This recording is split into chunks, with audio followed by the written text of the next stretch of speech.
মানে যারা ক্যারিয়ার হয় তাদেরকে ডক্টররা আরেকটা জিনিস সাজেস্ট করেন, যেটা হলো আপনার যে বেবিটা, যে এটা হলো ছেলের শুক্রাণু এবং মেয়ের কিছু ডিম্বাণু নিয়ে টেস্ট করা হবে, কিছু এমব্রিও তৈরি করা হবে সেখানে। মানে যে বাচ্চাটা সুস্থ বেরোবে, মানে টেস্ট করে দেখবে যে এমব্রিওটা সুস্থ, সেটাকে মায়ের গর্ভে আবার দিয়ে দেওয়া হবে। তো এইরকম ভাবে বাচ্চা ইয়ে করা, এইটা কি মানে এটা ঠিক হবে এখানে? টেস্ট টিউব বেবি বা আত-তালকিহ আস-সিনাই বা আফসাদুল আনাবিব এটাকে বলা হয়।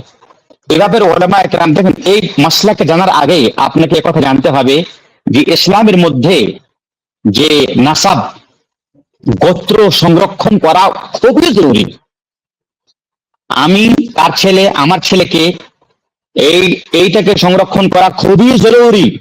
ইসলাম এসেছে 5টি জিনিসের হেফাজতের কারণে, তার মধ্যে একটা হচ্ছে কি, গোত্রের হেফাজত।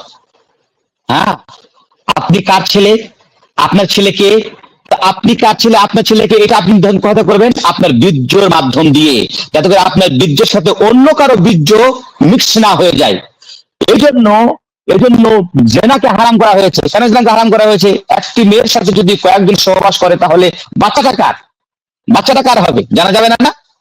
এই জন্য এই যে টেস্ট টিউব বেবিতে যখন বীর্যকে, যখন মেয়ের ডিম্বার এবং পুরুষের বীর্যকে যখন একসাথে করা হয়, দেখতে হবে যে এখানে কোনো অন্য লোকের বীর্য তো সেখানে মিক্স করা হয় না। যদি কোনো অন্য লোকের বীর্য যদি মিক্স করা না হয় তাহলে তো আপনার ছেলে হলো না, সেটা তাই না? সুতরাং ওলামায়ে কেরামরা বলেছেন, যদি স্ত্রী পুরুষ উভয় ডাক্তার হয়, আর উভয় যদি তাদের ডিম্বাণু এবং তাদের বীর্যকে যদি বের করে মিক্স করে যদি সংরক্ষিত করে আবার যদি ওই স্বামী ডাক্তার যদি তার স্ত্রীর রেহেমে দিয়ে দেয়, তাহলে এটা জায়েজ। 1 নম্বর কথা।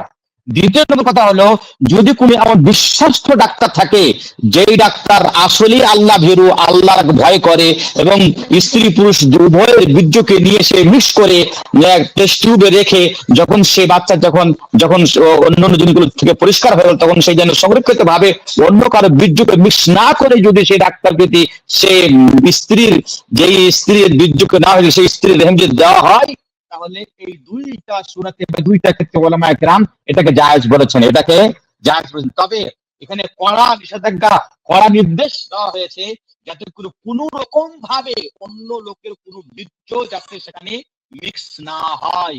যদি মিক্স হয়ে যায় তাহলে আপনি আপনার গোত্রে বা আপনি আপনার নাসাদের হেফাজত করতে পারলেন না, সেটা আপনার না কার সেটা বিশ্বাস করা যাবে না। সুতরাং এই দুই ক্ষেত্রে এই টেস্ট টিউব বেবি নেওয়া যেতে পারে। জি।